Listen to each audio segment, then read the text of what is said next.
ভাই আপনাকে এমন একটা মেয়ের নাম বলতে হবে যার নাম এবং পেশা একই। নাম এবং পেশা এক হয়। জি, এমন একটা মেয়ের নাম বলেন যে তার নাম এবং পেশা একই থাকবে। তোমার কিন্তু ৫ সেকেন্ড ৫। শিল্পী। আমি তাহলে শিল্পী নিব? হ্যাঁ। ভাইয়ের উত্তরটি 100% রাইট। আচ্ছা আপু বলেন তো গাছ নেই আছে পাতা মুখ নেই বলে কথা জিনিসটা কি? মুখ হবে। আমি বলতেছি গাছ নেই আছে পাতা মুখ নেই বলে কথা পাতা আছে। মুখের তো কোনো পাতা থাকে না। ঠোঁট মানে তো আমরা বেসিক্যালি পাতাই ধরি অনেক সময়। এমন কোন জিনিস যেটা আমরা ব্যবহার করার জন্য কিনি অথচ ব্যবহার করার আগে ভেঙে ফেলি? ব্যবহার করার আগে ভেঙে ফেলি। ব্যবহার করার জন্য কিনি কিন্তু ব্যবহার করার আগে ভেঙে ফেলি। আচ্ছা সেটা ডিম। আমি তাহলে ডিম নিব? জি, আমি তাহলে ডিম নিব? জি অবশ্যই। ভাইয়ের উত্তরটি 100% রাইট। আচ্ছা ভাই এক গাছে ৩ তরকারি আজব কথা বলিহারি। এখানে কোন গাছের কথা বলা হয়েছে? এক গাছে ৩ তরকারি আজব কথা বলিহারি। বলিহারি, এক গাছে ৩ তরকারি আজব কথা বলিহারি। জি, এখানে কোন গাছের কথা বলা হয়েছে? তাল গাছ। আমি তাহলে তাল গাছ নিব?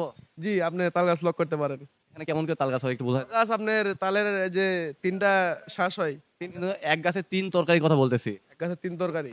৩ রকমের। হ্যাঁ, ৩ রকমের তরকারি হয়। তোমার কিন্তু ৫ সেকেন্ড ৫, ৪, লাউ গাছ। ৩, ২ কোন জিনিস সবসময় ওড়ে কিন্তু কোথাও যায় না? মেঘ। আমরা কি তাহলে মেঘ নিব? জি, একটু ভেবে চিন্তে বলেন। নেন মেঘই। দুঃখিত ভাই, মেঘ কিন্তু আকাশে উড়ে এক জায়গা থেকে আরেক জায়গায় যায়। তো দর্শক শ্রোতা আপনারা যদি কেউ জেনে থাকেন অবশ্যই কমেন্ট বক্সে জানায় দিবেন। এমন কোন জিনিস যেটা লেজ দিয়ে সমুদ্র থেকে পানি খায় আর মাথায় আগুন নিয়ে ঘুরে বেড়ায়? আমাদের কম বেশি প্রত্যেকের বাসা বাড়িতে সেটা লাগে কিন্তু। কিন্তু প্রয়োজন হয় প্রত্যেকেরই কম বেশি। আচ্ছা প্রশ্নটা আবার। এমন কোন জিনিস লেজ দিয়ে সমুদ্র থেকে পানি খায় মাথায় আগুন নিয়ে ঘুরে বেড়ায়? আমার কিন্তু ৫ সেকেন্ড ৫, ৪ গ্যাসের চুলা কি? না একটু ভেবে চিন্তে বলেন। কোন ভাই পাস। আচ্ছা ভাই বলেন তো এমন কোন জিনিস যেটা না ছুঁয়ে ধরে রাখা যায়?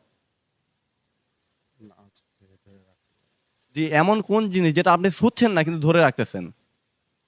পারবো না। আচ্ছা ভাই সব প্রশ্নের উত্তরে হ্যাঁ অথবা না বলা যায়, তাই না? হ্যাঁ। কিন্তু এমন একটা প্রশ্ন আছে যেটাতে আপনি কখনো হ্যাঁ বলতে পারবেন না। সেটা কোন প্রশ্ন? হ্যাঁ বলতে পারবো না আমি। না আপনি কখনো হ্যাঁ বলতে পারবেন না। আমি গাঁজা খাই। না এটা তো অনেকে বলতে পারবে যে হ্যাঁ আমি খাই।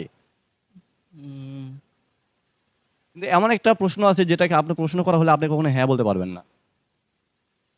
তোমার কিন্তু ৫ সেকেন্ড ৫, ৪ না পাস করে। দর্শক শ্রোতা ভাইয়া উত্তরটি দিতে পারল না তো আপনারা যদি কেউ জেনে থাকেন অবশ্যই কমেন্ট বক্সে জানাই দিবেন। আচ্ছা ভাই কোন জিনিস আপনার সবসময় সামনে থাকে কিন্তু আপনি কখনো দেখতে পারেন না? বাতাস। বাতাস। আপনার সামনে থাকে কিন্তু আ- কিন্তু আমি দেখতে পাই না, এই যে বাতাস, এখানে বাতাস আছে, আপনি দেখতে পাচ্ছেন না। আপনি বাতাস উঠলে কিন্তু গাছপালা লড়তেছে আপনি দেখতে পাচ্ছেন কিন্তু আপনার সামনে বাতাস দেখা যায় না। গাছপালা ঠিকই লড়ে কিন্তু বাতাস বাতাস দেখা যায় না। নিজের চোখ। আপনি আয়নার সামনে গেলে চোখও দেখতে পারবেন। একটু ভেবে চিন্তে বলেন সময় কিন্তু ৫ সেকেন্ড ৫, আমার সামনেই থাকে, এই ছায়া না। হ্যাঁ দেখা যায়। সামনে থাকে কিন্তু দেখা যায় না। আমার সবসময় আমাদের সামনে থাকে, সাথে থাকে। কখনো দেখতে পারবেন না। না পারলে ৫ বলতে পারেন।